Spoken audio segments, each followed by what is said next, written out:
ఎవరి కోసము కాదండి, మన కోసమే ఆ శిలువ యాగం. దానికి నీవు అనుకూలంగా నడవాలి. శిలువ నీ విషయమే వ్యర్థం కాకూడదు అంటాడు కొరింథీయులతో పౌలు భక్తుడు. చదువుదాం మొదటి కొరింథీ పత్రిక, కొరింథీయులకు రాసిన మొదటి పత్రిక,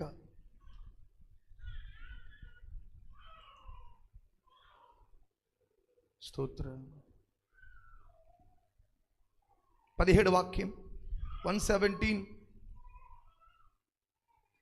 బాప్తిస్మమిచ్చుటకు క్రీస్తును పంపలేదు కానీ క్రీస్తు యొక్క శిలువ వ్యర్థము కాకుండానట్లు వాక్చాతుర్యం లేకుండా సువార్త ప్రకటించుటకే ఆయన నన్ను పంపెను. దేవునికి స్తోత్రం. శిలువను గుర్చిన వార్త నశించుచున్న వారికి వెర్రితనము కానీ రక్షింపబడుచున్న మనకు దేవుని శక్తి. దేవునికి స్తోత్రం.